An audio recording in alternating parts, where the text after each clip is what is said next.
Hoje a gente vai conversar sobre a função da literatura, né, e qual o sentido que a literatura tem dentro da arte e como ela se destaca com uma literatura da palavra, né, de uma significação que tem uma relação diferente das outras artes na interação social. Então, a expectativa de aprendizagem que a gente vai ter ao longo dessa aula é reconhecer aspectos e funções da literatura, compreender a função da literatura como arte, analisar a linguagem própria dos textos literários e identificar o papel do texto literário na sociedade. Então a gente vai compreender, antes da gente iniciar o estudo da literatura, entender as escolas literárias e todos os movimentos que compreenderam toda a estrutura literária que nós temos até hoje, a gente vai entender um pouco da função, como que é a literatura, de onde que ela surge, em que classificação ela existe dentro da arte, qual a sua função na sociedade, qual o seu papel social, né, e como que a linguagem dela se estabeleceu ao longo desse tempo. Para a gente começar a entender, vamos dar uma olhadinha nessa arte aqui do Salvador Dalí. Né? O nome dessa obra é chamada Anjo Caído, do Salvador Dalí. É um pintor das vanguardas europeias, né? E o surrealismo tem uma proposta, né, de trazer um pensamento ilógico, né? Aquilo que não é lógico, aquilo que não é real.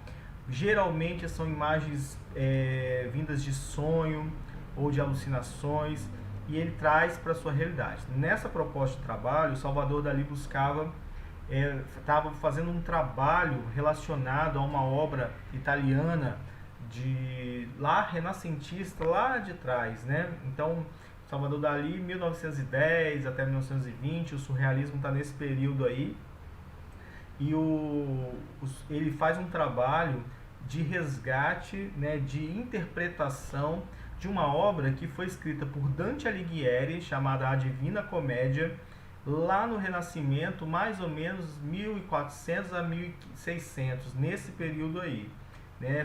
Foi uma obra que faz parte desse contexto do Renascimento.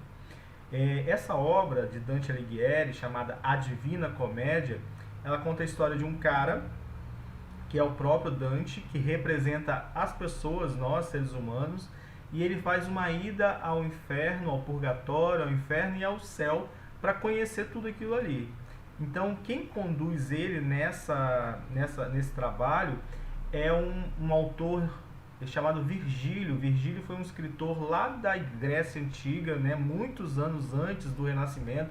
A gente vai voltar indo um pouco mais lá atrás, o Renascimento é em 1400, a gente vai voltar muitos anos antes de Cristo, na Antiguidade Clássica, lá na Grécia. E o Virgílio escreveu um livro chamado Eneida, né? E nesse livro, esse livro é uma inspiração para muitos autores, inclusive o Dante Alighieri.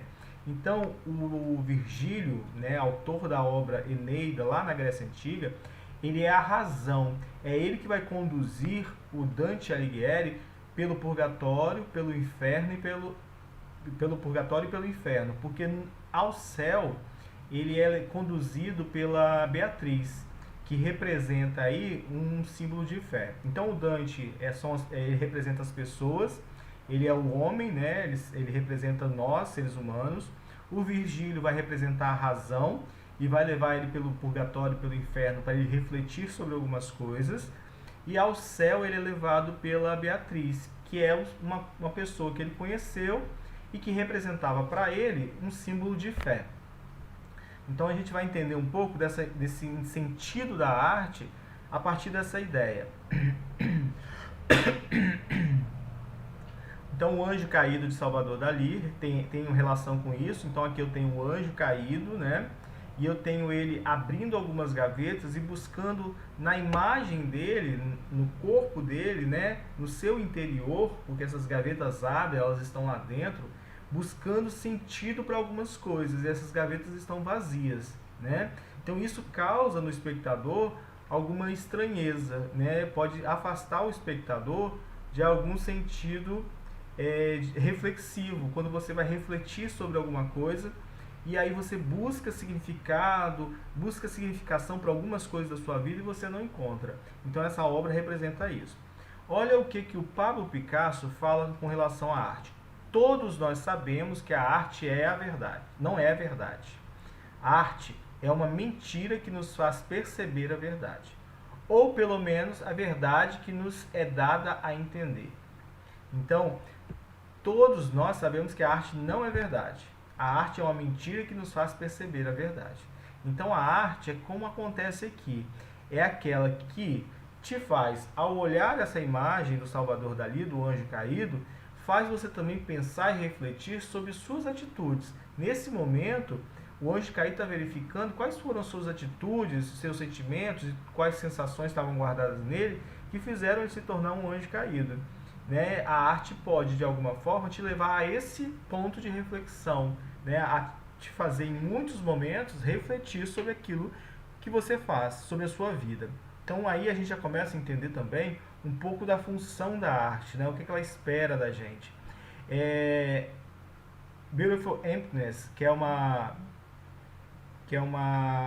pintura de uma Hen Kim, que é uma desenhista coreana, também traz esse significado, né? Apesar de saírem flores da parte frontal dela, no interior delas, do interior dela sai uma gaveta que também abre uma perspectiva de reflexão, né? Muito parecida com a obra do Salvador Dalí.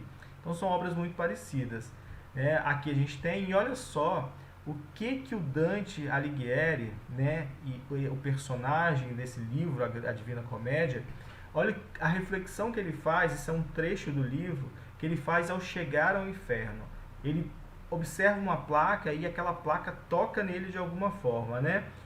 No existir, se nenhum a mim se avança, ser nenhum a mim se avança. Não sendo eterno e o eu eternal perduro.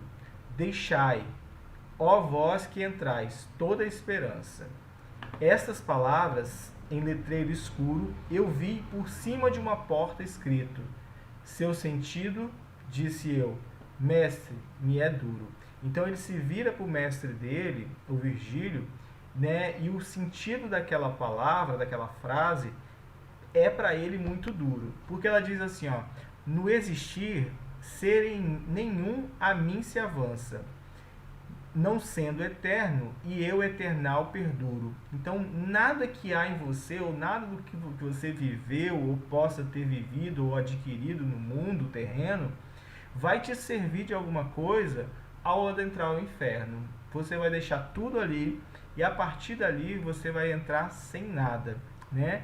Deixai, ó vós que entrais, toda a esperança. Então, se você tinha esperança de alguma coisa, ou de levar algo dessa terra, né, para lá, para esse outro lado, seja lá qual for, nada vai fazer te valer, né? E aí, ele refletindo sobre isso, ele diz que o sentido disso tocou ele e foi muito duro para ele. Ele se vira para o mestre dele e fala isso. Então, analisando as obras, temos a sensação de estranheza, uma busca por sentido, né? Tanto Dante Alighieri visitando o purgatório e o inferno, né? Ele estranha isso, estranha descobrir que nada do que vive na terra ele vai levar, né? O anjo caído verificando, né, as suas reais motivações, tudo que ele faz, e não encontrando ali nenhuma resposta, porque nada na verdade faz sentido para ele, ou muitas coisas fazem sentido e ele não consegue achar uma única saída. Então, quando você olha as obras, também a obra, né, da beleza vazia, né, Beautiful Emptiness, que significa beleza vazia, da coreana aqui, ó, beleza vazia, é aquela pessoa que é bela, né, tem uma boa estampa, mas por dentro tá vazia, que não tem nenhum sentido. Então, se eu tenho um comportamento desse, né, eu sou uma pessoa muito vazia, eu sou uma pessoa que não agrego valor à vida das pessoas e até à minha própria vida, quando eu vejo uma situação dessa posta na literatura ou posta na arte de alguma forma, aquilo me toca. Então essa estranheza, essa sensação de estranheza e essa busca por sentido, nesses casos que a gente está vendo, é uma das situações que a literatura pode nos trazer. Então a literatura é, portanto, uma manifestação artística. Então aqui, ó, a gente já tem uma definição sobre literatura. Literatura é uma manifestação artística. A gente vai ver o que é isso no próximo slide. Então, ó, literatura é, portanto, uma manifestação artística que, por meio da palavra, causa reflexões sobre a condição humana e pode provocar estranheza e compreensão. Né? No momento de refletir, a arte pode te incomodar de alguma forma e te fazer buscar sentido de uma certa maneira naquilo que está sendo colocado ali. Ao mesmo tempo que se é levado a significar e ressignificar as ausências do ser humano. É como se a arte tivesse a função de te tocar de alguma forma. E aquilo que te toca, seja por ser semelhante a você ou por te causar uma estranheza e uma incompreensão, ela vai fazer muitas vezes você ressignificar ou buscar significado para as ausências que você tem. Então ele vai buscar tem sempre por trás da arte um processo reflexivo, né, que te busca, te leva a alterar as suas rotas, a refletir, a pensar alguma coisa, ok? Então o que é manifestação artística? As manifestações artísticas, elas são diversas, né? A pintura é uma manifestação artística, a dança, o teatro, a música, a arquitetura, a escultura, o cinema, a fotografia, a literatura. Então todas essas aqui são manifestações artísticas. Existem outras, né? Existem outras mais modernas, mais contemporâneas, como por exemplo a instalação, que são aquelas obras de arte que são colocadas no chão, no piso de uma exposição toda grande e te leva a interagir, né? A contemporaneidade trouxe outras manifestações artísticas, mas essas aqui são as mais tradicionais, as mais conhecidas, e a literatura é uma delas. A literatura é uma forma de se manifestar. O ser humano tem dentro dele uma necessidade criadora, e essa necessidade de criar, né, de produzir algo, impulsiona ele a manifestar.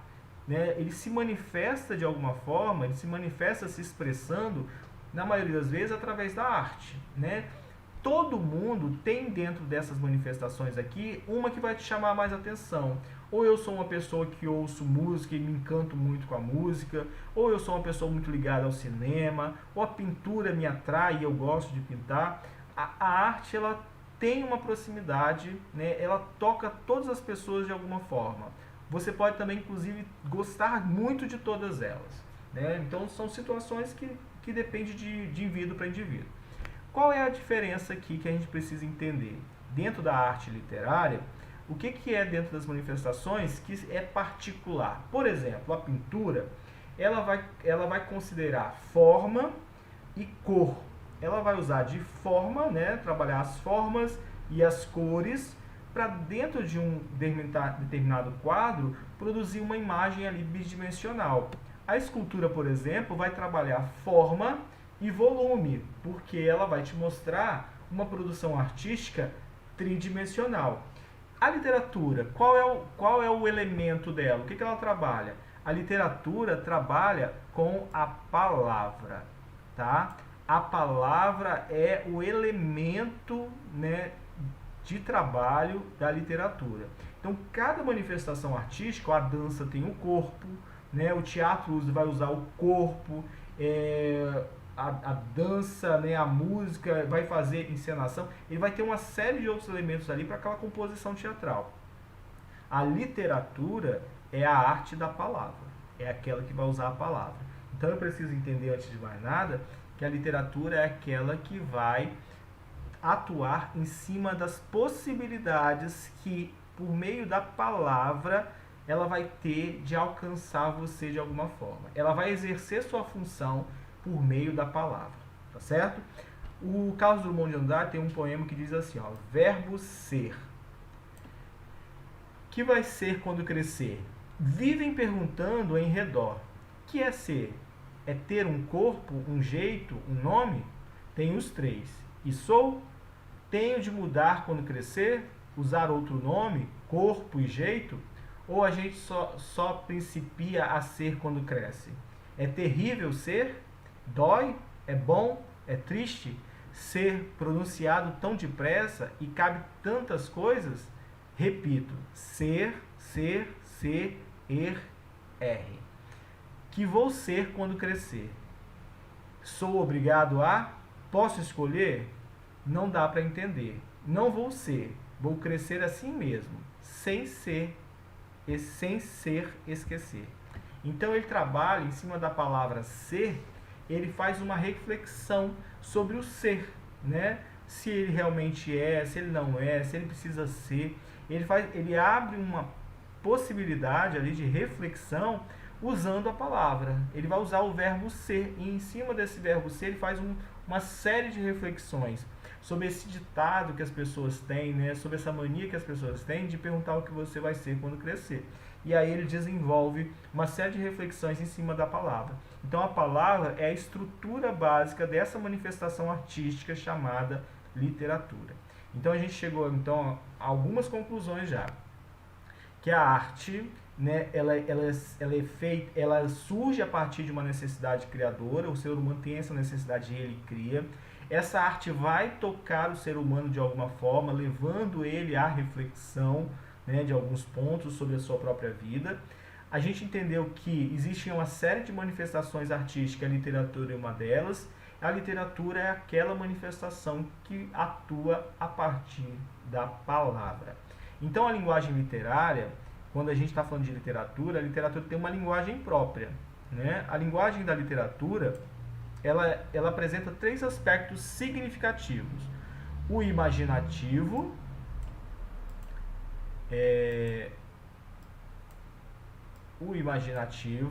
o afetivo e o conceitual. São três aspectos significativos da linguagem literária.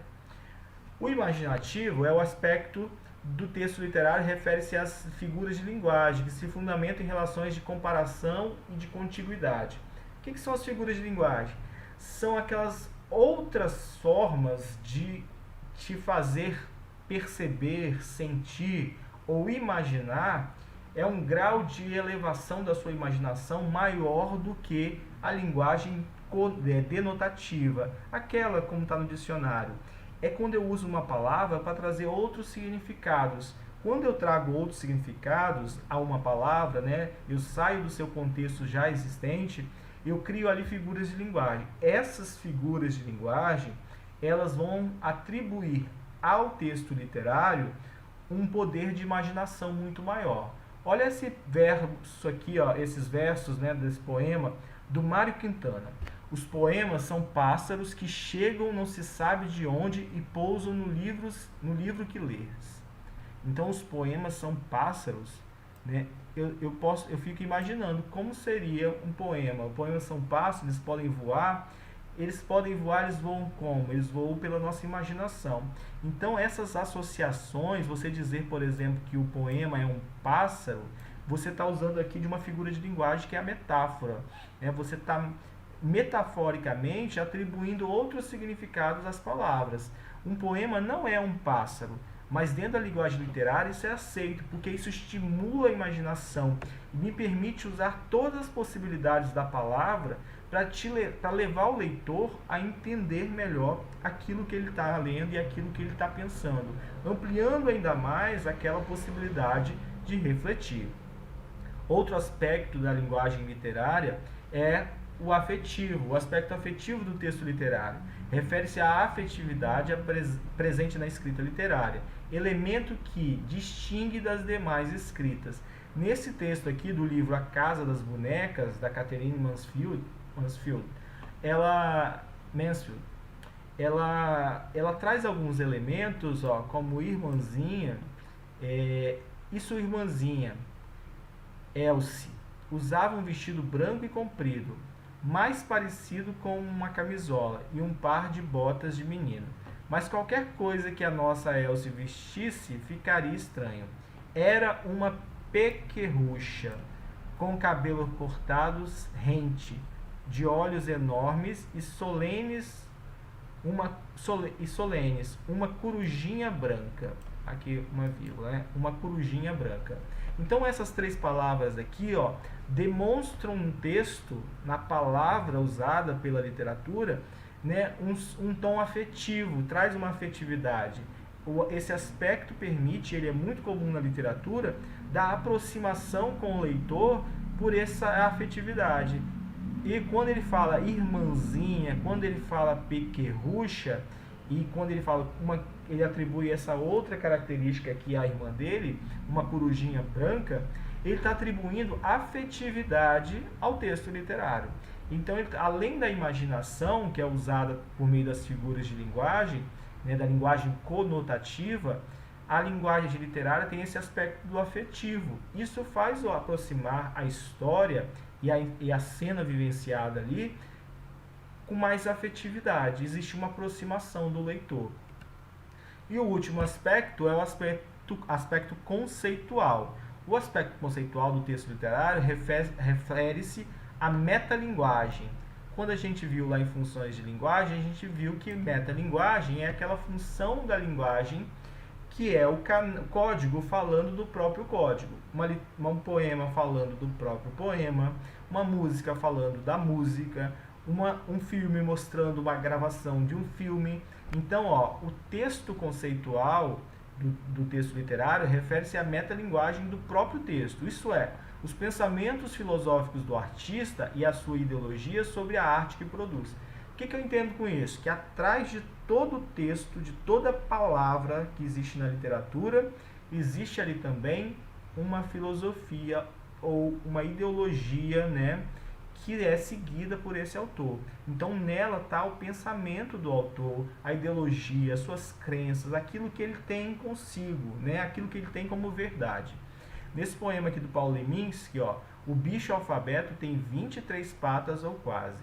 Ele está falando aqui do alfabeto. Ele está escrevendo, ele usou a escrita para falar da escrita. Ele usou as letras do alfabeto para falar das letras do alfabeto. Isso é um movimento metalinguístico, tá? Isso é metalinguagem. Ele falou disso para falar sobre o que ele pensa, sobre as suas ideologias, sobre a sua filosofia, o que ele entende sobre essa arte. Por onde ela passa, nascem palavras e frases, com frases que se fazem asas, palavras, o vento leve. O bicho alfabeto passa, fica o que não se escreve. Então aqui você tem uma reflexão dele a partir dessa função da metalinguagem, que é quando você tem algo mais conceitual, que você reflete, você pensa sobre alguma coisa, ou você manifesta ali as suas crenças. Então a gente viu que a gente tem 3 aspectos significativos dentro da linguagem literária. O imaginativo, que vem através da linguagem conotativa, das figuras de linguagem, o aspecto afetivo, que são aqueles elementos que aproximam e trazem mais afetividade no texto, e o conceitual, que é uma reflexão sobre o seu trabalho, o trabalho artístico, sobre o fazer poético, sobre o fazer literário, ok? 3 possíveis atribuições que a literatura pode assumir. A capacidade de atender a necessidade humana de ficção e fantasia, podendo entreter e distrair. Então, a literatura tem essa função. Ela vai ser usada para entretenimento. Eu vou descansar a mente, eu vou viajar, né? Essa ficção, essa fantasia do texto narrativo, ela me permite, da prosa, da poesia, né? O texto narrativo também, podendo entreter e distrair. Então, no pior das hipóteses, eu uso ele como distração, como algo que me permite fluir a minha imaginação. Outra função da literatura, natureza essencialmente formativa, né? Ele trabalha na formação do ser humano, o que afeta o consciente e inconsciente dos leitores sem apresentar caráter pedagógico e doutrinador de outros textos. Então ele não tem caráter pedagógico, ou seja, nem doutrinador. Ele não é construído com esse objetivo, né, de te formar. Mas um texto, toda vez que você lê um livro, né, você sai dali com outras ideias. Como ele sempre tem algo que de alguma forma vai te tocar, esse tocar em você, né, vai fazer com que você reflita, que você pense, e isso automaticamente te torna um ser humano melhor. Então a literatura, ela tem um papel também de formação humana, de desenvolvimento do ser humano. Assim como acontece no teatro, né? Então se eu estou assistindo ou na novela, ou no cinema, eu estou assistindo um filme, né, e eu vejo ali uma pessoa, né, namora com alguém e aquela pessoa está tomando uma série de atitudes que não são bacanas e aquela pessoa está se iludindo com ela. E aí você começa a perceber que as atitudes daquele cara ou daquela moça são parecidas com de alguém que você se relaciona. De alguma forma, aquilo vai te tocar e vai fazer com que você reflita, porque aquelas ações são ações também que estão acontecendo com você. Então isso de alguma forma vai mexer com você. Então tá aí também a função da literatura, né? Te formar, ela tem uma ação formativa, tá? Então eu posso dizer que ela tem a intenção, a função de entreter e distrair, né? De te formar, aqui eu tenho os dois, e por último, a terceira, conhecimento profundo e reflexivo a respeito do mundo e da realidade, né? Então, a partir da leitura, da literatura, eu posso conhecer diversas culturas, eu posso conhecer lugares que eu nunca vou estar, nunca estive, nem vou estar de repente, mas me permite conhecer. Eu sei como é a cultura daquele lugar, eu sei como as pessoas se comportam, eu sei como elas pensam, né? Nós temos alguns países do mundo que a cor branca não significa paz, assim como a cor preta não significa morte, né? Assim como o vermelho não significa amor. Então essas relações que nós temos na nossa cultura, em algumas culturas não tem isso, né? Que algumas palavras que são usadas no nosso vocabulário, em alguns países, inclusive de língua portuguesa, aquela palavra tem outro sentido e aquela cultura ali é outra. Então a literatura me permite, né, um conhecimento profundo e reflexivo a respeito de quê? Do mundo. Ela me permite ampliar o meu conhecimento de mundo e da realidade em que esses personagens me trazem, né? Então aqui eu espero que vocês tenham entendido o que é a literatura, qual a função da literatura e por que a gente estuda literatura, né? A leitura é muito importante, né? A leitura tem um poder transformador, existe um poder transformador na leitura, a leitura é extremamente importante. Embora a leitura seja importante e seja muito importante para te ajudar a escrever, escrever só se aprende escrevendo, né? Mas a leitura, ela inclusive influencia na sua escrita, a sua argumentação, a forma como você escreve, ela vai vir da sua leitura. Então a leitura, ela tem uma função importante, tá? Ela te desenvolve como ser humano em diversos aspectos. E a literatura, ela está dentro de uma série de manifestações artísticas, né? A literatura só é uma das manifestações artísticas, mas é uma muito importante, porque ela te traz muitos benefícios, né? Ela vai de uma distração a uma formação e desenvolvimento humano, ou te permite você, de repente, uma pessoa simples que nunca saiu talvez da sociedade, conhecer culturas diversas no mundo inteiro. Então essa é a função, são uma das funções da literatura, e espero que a partir daqui você esteja apto para ingressar, mergulhar no estudo das literaturas daqui para frente.